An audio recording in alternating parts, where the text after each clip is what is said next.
अस्सलाम वालेकुम दोस्तों। आजकल सोशल मीडिया और टीवी के ऊपर नए-नए एड्स चल रहे हैं डिफरेंट सप्लीमेंट्स को लेकर, डिफरेंट डाइट्स प्लान को लेकर, डिफरेंट एनर्जी ड्रिंक्स को लेकर। कोई कह रहा है ये वाला सप्लीमेंट यूज़ करोगे तो आपकी बॉडी बन जाएगी, मसल्स बनेंगे। ये वाला आप डाइट प्लान यूज़ करोगे तो फैट लॉस करोगे। ये वाला एनर्जी ड्रिंक यूज़ करेंगे तो इस तरीके से अपनी परफॉर्मेंस को एनहांस कर सकते हैं। लेकिन क्या ये वाक़ई में इस तरीके से वर्क करते हैं या इतने इफेक्टिव हैं, या फिर ये एक मार्केटिंग टैक्टिक है कि जो आपके माइंड के साथ खेल रहे हैं ये कंपनीज़ वाले? तो आज हम इसके ऊपर बात करेंगे आराम से और डिस्कस करेंगे साइंस क्या कहती है इस बारे में, क्या ये इतने इफेक्टिव भी हैं या ये बिल्कुल ही इफेक्टिव नहीं है, या इनका कोई फ़ायदा या नुकसान है? तो इसके ऊपर हम आराम से बात करते हैं अभी। इसके अलावा हम मैं आपको सबसे पहले अपना इंट्रोडक्शन करवा दूँ। मेरा नाम सैयद मोहम्मद हारिस है और मैं कोई डॉक्टर नहीं हूँ। मैं सिर्फ़ अपनी रिसर्च की बेस पर आपके साथ ये डिस्कस करूँगा कि इंसान की बॉडी की रिक्वायरमेंट क्या होती है, ये सप्लीमेंट्स किस तरीके से उसको फुलफ़िल कर रहे होते हैं, या फिर हम अगर नॉर्मल डाइट प्लान यूज़ करें तो उसके थ्रू हम ये रिक्वायरमेंट्स को पूरा कर सकते हैं या नहीं कर सकते हैं। चलें स्टार्ट करते हैं। सबसे पहले हम बात करेंगे प्रोटीन के बारे में कि कहा जाता है, मिथ है ये कि जितना ज़्यादा प्रोटीन आप यूज़ करोगे उतनी ज़्यादा आपके मसल्स बनेंगे। तो क्या वाक़ई इसमें हकीकत है या नहीं? अच्छा, एक आम बंदे को नहीं आइडिया होता है कि प्रोटीन की बात हो रही है तो वो क्या है, वो किस तरीके से हासिल होते हैं, उनकी फंक्शनैलिटी क्या है। तो हम सबसे पहले इस चीज़ को समझेंगे ताकि उनके लिए भी एक आसानी हो। प्रोटीन बेसिकली अमाइनो एसिड से बनता है जो जिस्म के लिए बिल्डिंग ब्लॉक्स का काम करते हैं। इनके अहम जो काम है वो हमारे जो मसल्स हैं उनकी बिल्डिंग है, यानी कि मसल्स की तामीर करना है, उनकी मुरम्मत करना है, यानी वेयर एंड टियर्स अगर हो रहे हैं तो वो उसको मैनेज करते हैं। इसके अलावा ये हमारे हार्मोन्स को इम्प्रूव बनाते हैं। इसके अलावा ये एंजाइम्स को इम्प्रूव करते हैं। मुदाफ़ाती सिस्टम यानी हमारे जो इम्यून सिस्टम है उसको इम्प्रूव कर रहे होते हैं। प्लस ये हमारे जो है वो जेल हो गई, बाल हो गए, नाखून हो गए, इनकी सेहत को यानी कि इनके आउटलुक को भी इम्प्रूव कर रहे होते हैं। इसके अलावा जो है वो हम बात करेंगे कि प्रोटीन सप्लीमेंट जो होता है वो कैसे काम करता है। साइंस के मुताबिक प्रोटीन पाउडर जो होता है वो कोई जादुई चीज़ नहीं होती है। फॉर एग्जांपल, अगर आप वे प्रोटीन यूज़ कर रहे हैं और उसका एक स्कूप आपको 20 टू 30 ग्राम प्रोटीन प्रोवाइड करता है, तो वही चीज़ आपको 100 ग्राम चिकन का ब्रेस्ट पीस भी प्रोवाइड करता है, यानी 30 ग्राम उसके अंदर प्रोटीन होता है। इसके अलावा दोनों का मकसद जो है वो सेम है कि वो आपकी बॉडी को अमीनो एसिड प्रोवाइड कर रहा है। ठीक है? फ़र्क क्या आ जाता है वो उनके अंदर कि एक चीज़ जल्दी हज़म हो रही है, जो आप वे प्रोटीन यूज़ कर रहे हैं वो जल्दी हज़म हो जाएगा। जो आप खुराक के ज़रिए इनटेक ले रहे हैं वो आहिस्ता-आहिस्ता हज़म होगी। उसको पकाना पड़ता है, वे प्रोटीन को पकाना नहीं पड़ता। ठीक है? तो ये बिल्कुल बेसिक लेवल के ऊपर जो है ना आपको ये माइनर डिफरेंसेस मिलेंगे इसके अंदर। यानी कि उसके यूजेज के अंदर आपको जो है फंक्शनैलिटी के अंदर फ़र्क नहीं मिलेगा, यूजेज के अंदर डिफरेंस मिल सकता है। लेकिन क्या जो हम वे प्रोटीन यूज़ कर रहे हैं, वो सारी चीज़ें हम नॉर्मल खुराक से हासिल कर सकते हैं? तो बिल्कुल कर सकते हैं।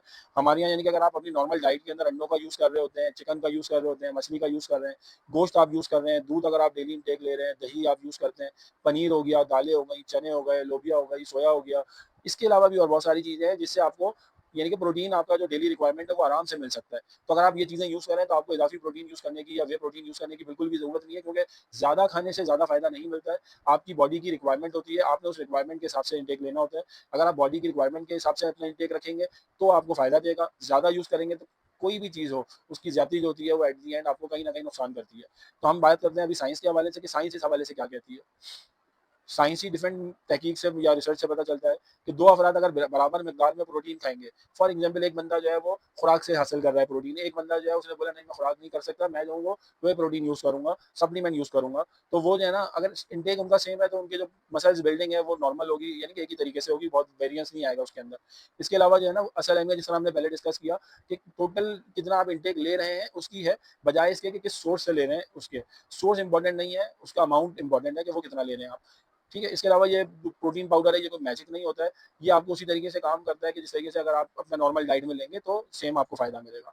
इसके अलावा फिर लोग जो है वो सप्लीमेंट क्यों लेते हैं ये सवाल आता है। इसकी कुछ एग्ज़ाम्पल्स हैं। फॉर एग्ज़ाम्पल अगर एक बंदे के पास इतना टाइम नहीं है, वो एक फॉर एग्ज़ाम्पल अगर अकेला जी रहा है, तो मुश्किल है उसके लिए कि वो अपना पूरा खुराक का डेली इतना ज़्यादा मतलब ख़्याल रख सके कि मुझे कितना प्रोटीन किस चीज़ से मिल रहा है। इसके बजाय वो अगर इन सप्लीमेंट्स को यूज़ करता है तो उसके लिए आसानी होती है। तो ये ईज़ ज़रूर प्रोवाइड कर रहे हैं आपको, लेकिन ये कहना कि ये खुराक का मुतबादिल है बिल्कुल तो वो नहीं है। आपको जो चीज़ डाइट से मिलेगी वो इस चीज़ से नहीं मिल सकती। मतलब 100% नहीं मिलेगी, समहाउ आपको वो एक तरीके से अल्टरनेट प्रोवाइड ज़रूर कर रहा है। प्लस हम ये आएँगे, अगर फॉर एग्ज़ाम्पल हमें कितनी प्रोटीन चाहिए होती है रोज़ाना की खुराक में, तो इसका एक सिंपल सा वो चीज़ है, फ़ॉर्मूला है, आपको बता दूँ मैं कि अगर एक आम इंसान है जो एक नॉर्मल लाइफ़ जी रहा है, जिसकी लाइफ़ में मतलब यानी कि वो एथलेटिक एक्टिविटीज़ नहीं कर रहा है या जिम नहीं जाता है, सही है? तो बहुत ज़्यादा उसकी फिज़िकल एक्टिविटी नहीं है अगर, तो वो जो है ना अपने जो वेट होगा उसका 0.8 ग्राम फ़ी किलो वज़न, सही है? फॉर एग्ज़ाम्पल अगर उसका वज़न 70 किलो एक आम इंसान का, तो जब हम इसका निकालेंगे 0.8% तो वो बनता है आपका तकरीबन 56 ग्राम। तो वो 56 ग्राम अगर अपनी डेली रूटीन के अंदर प्रोटीन इंटेक कर रहा है, तो वो उसके लिए इनफ है। इससे ज़्यादा अगर वो इंटेक करेगा तो वो कोई उसको बहुत ज़्यादा फ़ायदा नहीं पहुँचाएगा। इसके बाद हम बात करेंगे कि एक बंदा जो बहुत ज़्यादा एक्टिव है, एथलीट है, स्पोर्ट्स पर्सनैलिटी है या जिम जाता है, एक्सरसाइज करता है, तो उसके लिए ज़रूरी है कि वो 1.2 से 1.6 यानी कि ग्राम फ़ी किलो वज़न के हिसाब से अपना यूज़ करेगा। वो बनता है तकरीबन आपका, अगर बंदे का वही 70 किलो वज़न था और वो इतना वर्जिश करने वाला एक्टिव एथलीट है, तो वो तकरीबन 84 से 112 ग्राम प्रोटीन इंटेक अपना रखेगा, क्योंकि उसकी रूटीन के अंदर यानी कि उसकी यूज़ेज ज़्यादा है। ठीक है, तो ये तकरीबन आपका 112 से 112 ग्राम मैक्सिमम तक ये बनता है आपका, और 84। इसके अलावा अगर कोई बंदा अपने मसल्स बिल्ड कर रहा है, थोड़ा सा बल्की करना चाह रहा है, तो वो भी इससे थोड़ा सा ज़्यादा आप यूज़ कर सकता है। फॉर एग्जाम्पल वो जो है वो 112 से 150 तक ग्राम जो है ना वो डेली प्रोटीन इंटेक कर सकता है। इसके बाद हम बात करेंगे क्या ज़्यादा प्रोटीन नुकसानदा होता है। अच्छा, इसमें कुछ चीज़ों में जैसे सेहतमंद जो गुर्दे वाले अफराद हैं ना, उसमें तहकीक के मुताबिक तो मुनासिब हद तक प्रोटीन महफूज समझी जाती है, लेकिन अगर किसी को गुर्दों का मसला है, तो वो मरीज़ जो है ना वो डॉक्टर के मशवरे से प्रोटीन लेगा, डॉक्टर उसको गाइड करेगा कि कितना इंटेक उसने लेना है। इसके अलावा जो गैर मियारी सप्लीमेंट्स होते हैं, उनसे आपको बचना है। अगर कोई डॉक्टर रिकमेंड कर रहा है आपको, तो आप उसको यूज़ कर सकते हैं। इसके अलावा आप जो है वो बेस्ट आपको मैं एडवाइस दूँगा कि सिर्फ प्रोटीन पर इन्हिसार ना करें, यानी कि जो वे प्रोटीन आप ले रहे हैं, आप कोई ना कोई उसके मुतवाज़िन ग़िज़ा लें। आप अपना जो कोशिश करें नेचुरल रिसोर्स जो होती है उसके थ्रू ये इंटेक करें प्रोटीन का, क्योंकि वही असल आपको बेनिफिट कर सकती है। तो ये हमने बात की आज प्रोटीन के हवाले से। अब हम अपने नेक्स्ट मिथ के ऊपर बात करेंगे, और वो है कार्ब्स छोड़ दो, कीटो डाइट करो, परफॉर्मेंस बेहतर हो जाएगी, आप मशीन बन जाओगे। राइस हो गया, पोटैटो हो गया, रोटी हो गई, ये आपकी परफॉर्मेंस खराब कर रहे हैं। अगर आपने कभी फिटनेस इन्फ्लुएंसर्स या सोशल मीडिया गुरुज को फॉलो किया है, तो आपने ये जुमले ज़रूर सुने होंगे। लेकिन सवाल ये है, क्या वाकई कार्बोहाइड्रेट एथलीट्स के दुश्मन है? और क्या कीटो डाइट वाकई एथलीट्स के लिए बेहतरीन डाइट है? या फिर ये एक ऐसा मिथ है जो लाखों एथलीट्स को गलत रास्ते पर लेके जा रहा है? आज हम जज्बात, ट्रेंड्स और इन्फ्लुएंसर्स को एक तरफ रखकर सिर्फ साइंस की बात करेंगे, और वीडियो के ख़िताम तक आप खुद फैसला कर सकेंगे कि कार्ब्स आपके दोस्त हैं या दुश्मन। बट चलिए डिस्कस करते हैं अपना नेक्स्ट टॉपिक, वो है क्या कार्ब्स वाकई एथलीट्स के दुश्मन है? आजकल आपने सुना होगा बहुत ज़्यादा कि कार्ब लेस डाइट आप यूज़ करो, कीटो डाइट आप यूज़ करो, तो वो क्या बेनिफिशियल है हमारे लिए? ठीक है, इसके अलावा कार्ब्स कितने इंपॉर्टेंट है हमारे लिए, कार्ब्स कैसे वर्क करते हैं, इसके ऊपर बात करते हैं। इन एक्चुअल अगर आप मुझसे पूछेंगे, तो मैं आपको सबसे मुख्तसर अगर जवाब दूँगा, तो कार्ब्स जो होते हैं वो आपकी बॉडी के लिए डेली यानी कि नीड के लिए बहुत ज़रूरी है। डेली ये आपके बहुत इंपॉर्टेंट है यानी। इसके अंदर अगर हम बात करें कि ज़्यादातर जो खेलों में कार्बोहाइड्रेट्स जो होता है वो जिस्म का प्रेफर्ड फ्यूल के तौर पर यूज़ होता है। फॉर एग्जांपल अगर आप स्प्रिंटिंग कर रहे हैं, आप फुटबॉल खेल रहे हैं, क्रिकेट खेल रहे हैं, इसके अलावा भी जो badminton, basketball, HIIT training, hit training जो कहलाती हैं, वेट ट्रेनिंग हो गई, कॉम्बैट फाइट्स स्पोर्ट्स हो गए, कॉम्बैट स्पोर्ट्स हो गए, ठीक है? तो इसके अंदर आपका जो है ना बहुत ज़्यादा कार्ब्स की यानी कि हाई इंटेंसिटी आपकी एक्सरसाइज़ेज़ होती हैं, तो वो आपको एटीपी यानी कि बहुत ज़्यादा तेज़ी से चाहिए होता है, तो वो कार्ब्स बनाते हैं सबसे तेज़ी से। जबकि फैट से तवानाई जो बनने का अमल है वो निस्बतन सुस्त होता है, तो वो टाइम टेकिंग होता है। अच्छा, मुख्तलिफ रिसर्चेज़ में देखा गया है कि जो कार्बोहाइड्रेट रिच डाइट्स होती हैं आमतौर पर वो टाइम ट्रायल परफॉर्मेंस हो गया, स्प्रिंट कैपेसिटी हो गया या हाई इंटेंसिटी आउटपुट के लिए मतलब कीटोजेनिक डाइट से बेहतर रहती हैं। तो फिर हम बात करेंगे कि कीटो डाइट जो है वो इतनी मशहूर क्यों हुई? आमतौर पर कीटो डाइट मतलब यानी कि जो की जाती है वो 70 टू 80% फैट होता है, 15 टू 25% प्रोटीन होता है उसमें, एंड 5 टू 10% कार्बोहाइड्रेट्स के ऊपर वो डिपेंड करती हैं। जब कार्ब्स बहुत कम हो जाते हैं, तो जिस्म जो होता है वो कीटोसिस में चला जाता है, और कीटोसिस और फैट को बतौर फ्यूल इस्तेमाल करने लगता है। इसमें मुमकिन फ़वाइद जो हमें मिलते हैं, वो फैट ऑक्सीडेशन हो जाए, वो बढ़ जाती है आपकी। इसके अलावा जो है वो आपका बॉडी फैट वो कम हो सकता है। इसके अलावा बात जो है मतलब मुख्तलिफ जो आपके एंड्योरेंस एथलीट्स होते हैं, उनमें ग्लाइकोजन पर इन्हिसार कम हो सकता है। लेकिन सवाल क्या है कि क्या एथलेटिक परफॉर्मेंस इंप्रूव हो रही है इस चीज़ से? साइंस इस बारे में क्या कहती है, ये देखते हैं हम लोग। हाई इंटेंसिटी स्पोर्ट्स में जो डिफरेंट रिसर्चेज़ हुई हुई हैं कि कीटो डाइट ने वाज़ेह परफॉर्मेंस को कोई एडवांटेज नहीं दिया है। मीन्स अगर हम बात करें, तो अगर आप कीटो डाइट इंटेक कर रहे हैं, मतलब कीटो डाइट के ऊपर आप हैं, तो उसकी वजह से आपकी जो परफॉर्मेंस है उसमें कोई मार्जिनल यानी कि आपको फ़र्क नज़र नहीं आया, इंप्रूवमेंट नज़र नहीं आई है। ठीक है? तो फिर लोग इसका क्यों मतलब इतना ज़्यादा बात कर रहे हैं, इसके बारे में भी अभी हम देखते हैं। इसके अलावा बहुत सी मेटा एनालिसिस और सिस्टमैटिक रिव्यूज़ के अकॉर्डिंग तो इसको ये स्प्रिंट परफॉर्मेंस में कोई खास फ़ायदा नहीं है इसका। स्ट्रेंथ गेन्स जो आपकी होती है या सुपीरियॉरिटी वगैरह में कोई वाज़ेह यानी कि इसके अंदर आपको नहीं देखा गया फ़ायदा। टाइम ट्रायल परफॉर्मेंस हो गया, हाई कार्ब डाइट्स बेहतर रहती हैं उसके अंदर। ठीक है? इसके अलावा आपका जो है वो स्पोर्ट्स एंड्योरेंस की बात करें, तो एंड्योरेंस स्पोर्ट जो है उसके अंदर भी जो है ना वो थोड़ा-सा पेचीदा है ये। उसके अंदर भी कोई बहुत ज़्यादा यानी कि वो एक तरीके से परफॉर्मेंस बूस्टर आपको नहीं शो करता है ये चीज़।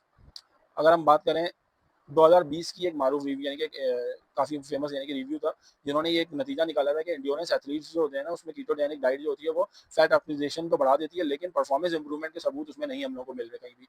ठीक है, 2026 की मेटा एनालिसिस के अंदर रिपोर्ट है, हम उसके बारे में बात कर सकते हैं। रुकना,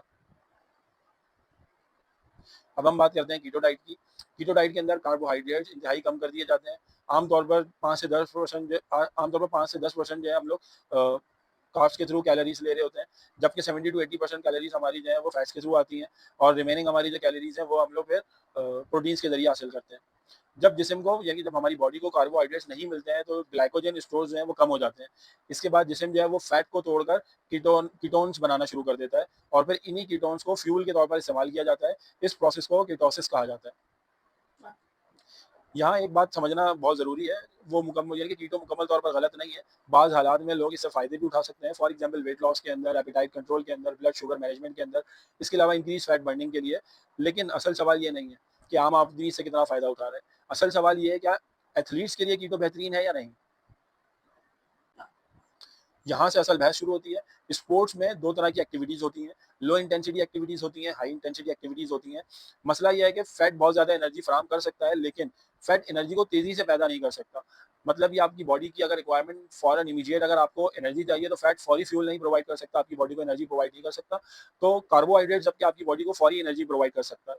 अब अगर आप सोचें ज़रा कि अगर आप फुटबॉल खेल रहे हैं, बैडमिंटन के अंदर आप खेल रहे हैं या क्रिकेट के अंदर अगर आप रनिंग वगैरह करते हैं या वेट लिफ्टिंग के अंदर अगर आप एक्सप्लोसिव लिफ्टिंग वगैरह कर रहे हैं, इन सब में आपको जो है वो फौरी एनर्जी चाहिए और इसी वजह से जो बहुत सी तहकीकात हुई हैं उसके मुताबिक कि जो कीटो डाइट है वो एथलीट्स के लिए इस परफॉर्मेंस को एनहांस करने का बाइस नहीं बनती किसी भी लेवल के ऊपर, बल्कि स्प्रिंट परफॉर्मेंस हो गई, हाई इंटेंसिटी परफॉर्मेंस हो गई या एक्सप्लोसिव पावर हो गई, उसमें कमी देखी गई है कीटो डाइट करने वालों में। अगर आप बैडमिंटन प्लेयर हैं तो कीटो आपके लिए खास तौर पर चैलेंज बन सकती है, क्योंकि बैडमिंटन दुनिया के तेज तरीन स्पोर्ट्स में शुमार होता है। हर रैली में jump, sprint, direction change, explosive movements शामिल होते हैं। ये सब कार्बोहाइड्रेट्स डिपेंडेंट एक्शंस हैं।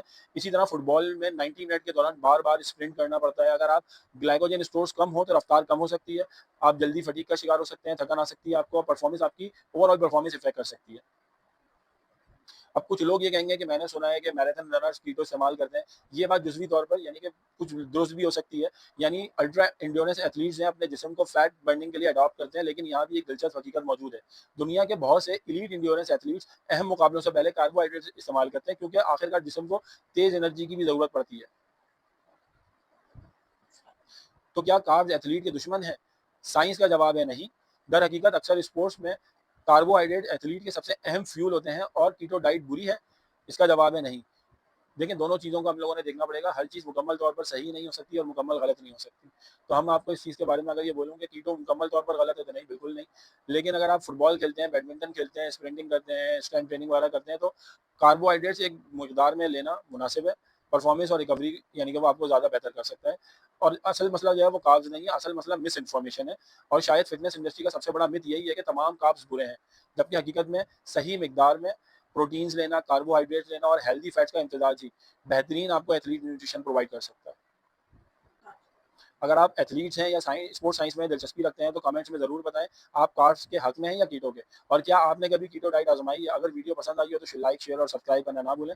मैं मिलूंगा अगली वीडियो में और एक मशहूर स्पोर्ट्स न्यूट्रिशन मिथ के साथ। अल्लाह हाफिज़।